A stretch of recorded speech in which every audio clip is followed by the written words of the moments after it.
প্রিয় দর্শকবৃন্দ, আসসালামু আলাইকুম। কেমন আছেন আপনারা? আশা করি আল্লাহর রহমতে ভালো আছেন। যদি চ্যানেলটি ভালো লাগে অবশ্যই চ্যানেলটি সাবস্ক্রাইব করুন, পাশে থাকবেন। প্রতিদিনের মতো আজকে আপুকে আমি চ্যানেল হাজির করেছি। মিডিয়া কি কারণে আসছে সেটা আপনাকে শোনাবো। আসসালামু আলাইকুম আপু। ওয়ালাইকুম আসসালাম। আপু আসসালামু ভালো আলাইকুম। আছেন? জি আলহামদুলিল্লাহ ভালো। আপনি ভালো আছেন? হ্যাঁ ভালো আছি। আপুর কি আগে বিয়ে শাদী ছিল?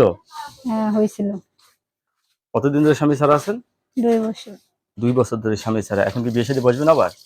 হ্যাঁ ইচ্ছা আছে। আশা আছে? হুম। ছেলে যে বয়স এরকম সমস্যা হবে? না কোনো সমস্যা নেই। কোনো সমস্যা হবে না, না? না, ফ্যামিলিতে কি আছে? বাবা মা ভাই বোন কেউ আছে আপনার? কেউ নাই, এক ছেলে আছে।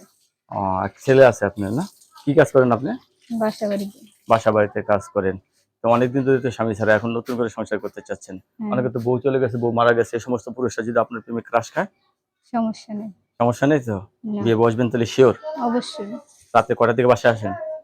এই তো 7টার দিকে আসি। 7টার দিকে আসেন। এই যে বাসায় আসার পরে পরে রান্না বান্না সবই আপনার? হ্যাঁ আচ্ছা, আগের স্বামী কি দোষ ছিল? ওর মাথায় সমস্যা হয়েছে তো। মাথায় সমস্যা ছিল, এর জন্য ডিভোর্স হয়ে গেছে। হুম। তো এখন নতুন করে সংসার করতে চাচ্ছে। দর্শক, এই আপুর কথাগুলো কিন্তু অত্যন্ত সুন্দর। আপু কিন্তু সরল সোজা একজন মানুষ। আপু নতুন করে জীবন সঙ্গী চাচ্ছে। লেখাপড়া করছেন কিছু? হ্যাঁ করছি। কোন পর্যন্ত? 10 পর্যন্ত।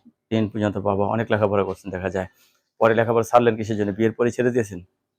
না বিয়ের আগে। বিয়ের আগে আর্থিক সমস্যার কারণে, না? হ্যাঁ তো এখন তো আপনাকে সবাই কথা টথা বলতে চাবে, বলতে পারবেন তো? অবশ্যই পারবো। কখন আপনার সাথে কথা বলা যাবে? এই 8টার দিকে, 9টার দিকে আর কি। 8টা 9টার দিকে কথা বলা যাবে, না? হুম। দর্শক, সবকিছু শুনলেন। আপু, সবাই আপনাকে ফোন দেবে, কারোর সাথে খারাপ ব্যবহার করবেন না, ঠিক আছে? আপনার ইনশাল্লাহ। কাছে ধন্যবাদ আমার চ্যানেল সম্বন্ধে জন্য। দর্শক, পরবর্তী টিমের ভিডিওর জন্য অবশ্যই অপেক্ষা করবেন।